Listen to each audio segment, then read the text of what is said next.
Good day, everyone. My name is Dr. Brunel, and I'm one of the naturopathic doctors here at Pure North, and today we'll be talking about mental health. So when we talk about having good mental health, basically what we're referring to is being able to maintain successful mental activity.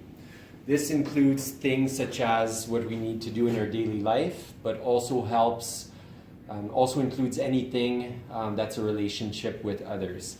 It's also the ability to adapt and change to be able to cope with stresses or anything that comes up in our daily life.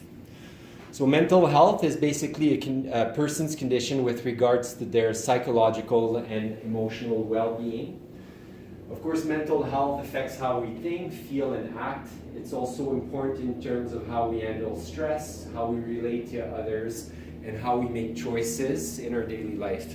Mental health is important at every stage of life, from childhood to adolescence through adulthood, obviously.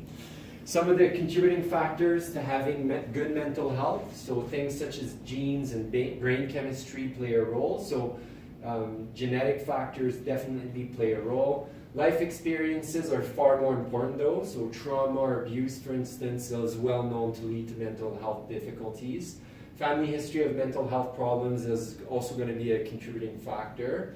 And what we eat and also our lifestyle, so exercise for instance, also protects against mental health issues. Some of the warning signs that we see when people are developing or struggling with their mental health. So eating or sleeping too much or too little, often associated with depression, pulling away from people and usual activities. So again, with depression, people will often withdraw, feeling numb or like nothing matters, having unexplained aches and pains, feeling helpless or hopeless. There's a lot of substance abuse that can also be related to poor mental health. So things like smoking, drinking, or using drugs, often those are escape mechanisms. Feeling unusually confused, forgetful, on edge, angry, upset, worried, or scared will often develop with dementia. Yelling, fighting, again, dementia will often cause this. Experiencing severe mood swings, having persistent thoughts and memories you can't get out of your head is a classic sign of obsessive compulsive behavior.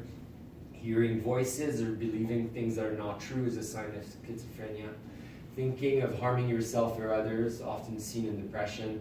And of course, the inability to perform daily tasks like taking care of your kids or getting to work or school, also signs that someone is really struggling with their mental health. So positive mental health is of course really important. It allows us to realize our full potential. It allows us to cope properly with stress. Really, really important to be happy at work, but also productive at work. And it allows us to make meaningful contributions and to be fulfilled as human beings. Okay, so mental health refers to a wide range of mental health conditions, things that affect mood, thinking, and behavior. Some examples of mental health difficulties or mental illness include things like depression, anxiety, schizophrenia, eating disorders, and addiction. Many people have mental health concerns from time to time. A lot of people are not aware that they have those difficulties, so there's often a lack of awareness. Mental health is a worldwide problem, so if we look at the global impact of mental illness, we see that it's a major contributor to the global burden of disease. At any time, roughly 5% of the population is affected by mental illness. It accounts for about 12% of the disease burden of the world, so very significant in terms of its impact. It's an increasing problem in prevalence and severity, so we see more and more people that are struggling with mental illness.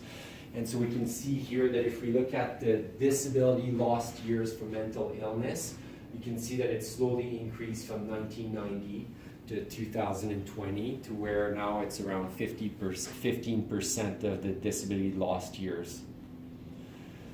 The incidence is very common, so they say that we see 6 in 10 women and 4 in 10 men in Western Europe and North America that will have a significant mental illness during their lifetime. It can affect anybody, and it also occurs in all societies and cultures. So the causes of mental illness, we talked about that a little bit earlier on, so definitely There is a genetic factor at play, so it's more common in people whose blood relatives also have a mental illness. So we know that certain genes are going to be increasing your risk of developing a mental illness. And then what it tends to happen is that a life situation will trigger that mental illness. Environmental exposure before birth. So we know that when the nervous system is developing, it's going to be particularly sensitive to exposure from stressors, inflammation, toxins, alcohol, and drugs. And that can lead to mental illness later on in that child.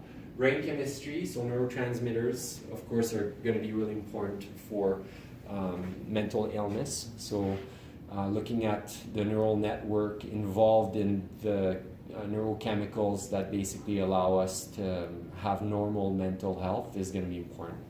Other risk factors, chronic medical conditions such as diabetes, stressful life situations, trauma, brain injury, or traumatic experiences can lead to mental illness, use of alcohol or any recreational drugs, abuse or neglect also increases the risk. Having few friends or few healthy relationships, so being more isolated is also a predisposing factor to mental health problems. And of course, having a previous mental illness will predispose that person to having more problems. So what happens in Canada? 20% of Canadians will personally experience mental illness in their life. Approximately 8% of adults will experience major depression at some time in their life.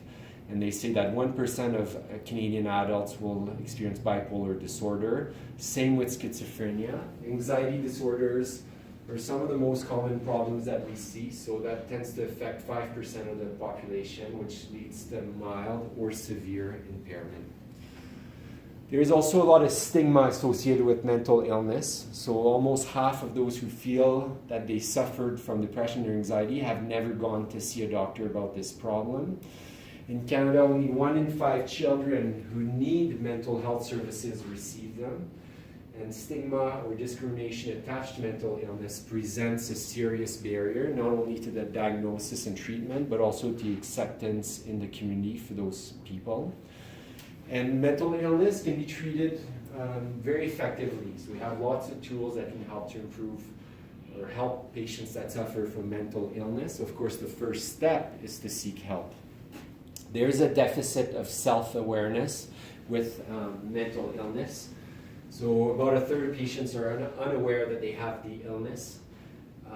25% are modestly aware, 40% are aware. So there's poor insight, and that's typically a manifestation of the illness. So it's really important to listen and empathize with those people.